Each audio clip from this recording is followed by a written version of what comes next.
Hi everyone! Welcome back to my vlog. This is Dudes.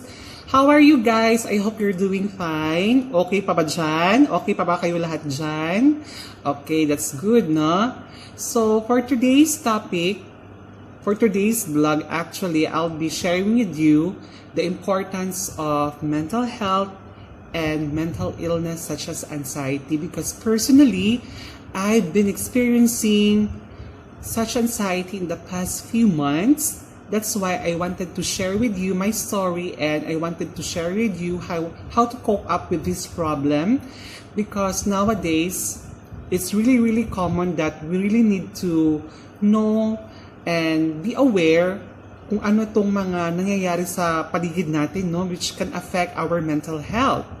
Because if not taken seriously, baka lumala or baka magkaroon ng problema, not only physically and psychologically to our system. So I just want to share my knowledge, although I am not an expert, but I do have the knowledge because I am a nurse by profession. So I just wanted to educate people or share with you my knowledge about this topic. So please bear with me. So let us define and differentiate what is mental health and mental illness. So when you say about mental health, it includes our emotional, psychological, and social well-being, and it also affects how we think, how we feel, and how we act, and it also determines how we handle stress and relate to others and make choices. So as a rational individual, we have the capacity on how to deal with our stress. So we have different strategies or coping strategies or mechanisms that can help us on how to elevate stress. It can be a conscious or unconscious type of coping mechanism. Okay? And the most important thing is we have to know our strength and our weaknesses on how to handle stress. Okay? Because stress is really unavoidable. It's part of our lives, no? We cannot deny the fact that stress is really there. Okay? So how about mental illness? It's also called mental health disorders. It refers to a wide range of mental health conditions or disorders that can affect our mood, thinking, and behavior. Examples of mental illness includes number 1, depression, anxiety disorders, psychosis or schizophrenia, eating disorders, and addictive disorders. So for today's vlog, we'll just focusing on anxiety, no? And anxiety is really common because all of us, all individuals are experiencing anxieties, but in the different form, no? Because when you say about anxiety, it's a fear of the impending doom or fear of or apprehensions, which is not happening. So right now, I'll show you the video to explain what is the real cause of anxiety and what is anxiety all about. Hope you learned something from this. Huge presentation in front of all your colleagues. You're nervous. You've got quite a bit of stress leading up to the presentation. That stress is completely normal and really probably useful in certain situations since it can make you more alert and careful. After the presentation's over, you feel the stress start to fade away, right? Well, for 3% of the population, the stress doesn't go away, and maybe that stress isn't even brought on by a specific event, and it's always just sort of there. Either way, at this point, it's considered to be anxiety. That anxiety might get worse over time and cause things like chest pains or nightmares.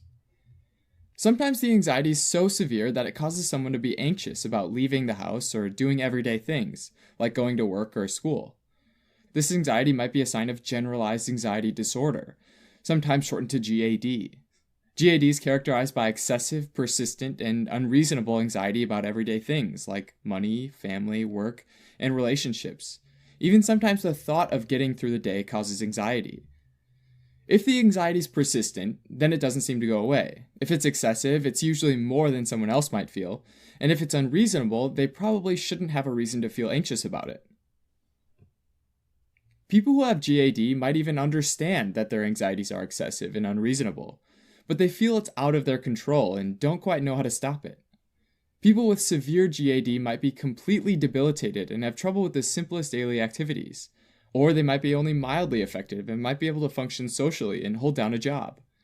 Sometimes the feelings might worsen or improve over time. In addition to having feelings of worries and anxiety, other symptoms include edginess and restlessness, difficulty concentrating or feeling like the mind just goes blank, and also irritability. And these psychological symptoms can also lead to physical manifestations of symptoms, like digestive problems from eating more or eating less. They might also have muscle aches and soreness from carrying tension in their muscles. Finally, difficulty sleeping is a really common symptom that can have a serious impact on physical well-being, since the body's not resting. And this can lead to issues of chronic fatigue. Although the decision that someone's worry is excessive and unreasonable has a subjective quality, diagnosing GAD is aided by the Diagnostic and Statistical Manual of Mental Disorders, or the DSM-5. This manual gives a list of criteria to meet in order to be diagnosed with GAD. First, the excessive worry and anxiety has to have been present for more days than not over the course of 6 months. In other words, a person should have the symptoms of excess or unreasonable worry on 90 or more days out of 180 days. Generally, people can't quantify or track their feelings in that way. So again, this is meant to offer a general guideline, right? Okay, second, the person finds it hard to control their anxiety, meaning that they have a hard time calming themselves or self-soothing to help themselves regain control over their feelings. Third, an adult must have 3 or more of the symptoms listed previously. In children, though, typically defined as school age, so between 6 and about 18 years old, only 1 symptom is needed for the diagnosis of GAD.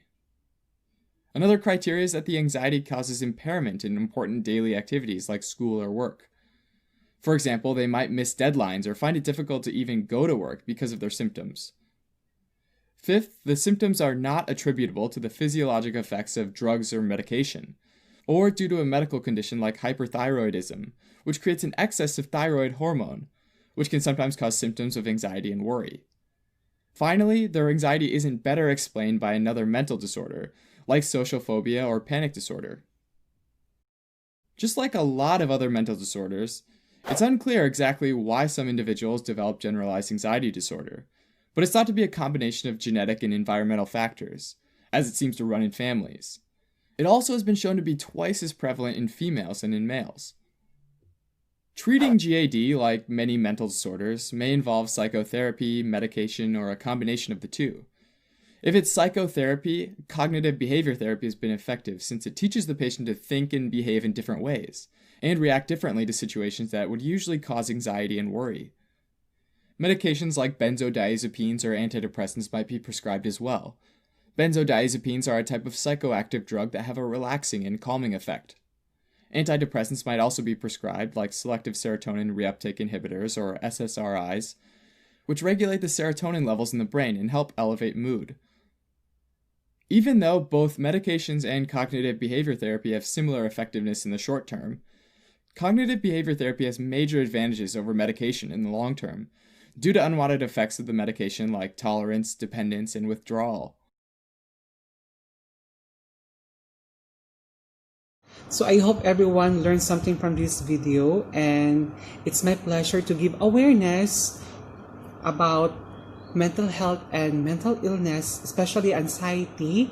And then please spread the good news to everyone so that everyone will be aware about this problem. And I hope if you are feeling not okay, feel free to express yourselves and feel free to verbalize everything from your loved ones. Okay, stay strong and healthy, everyone. I love you all. Bye-bye.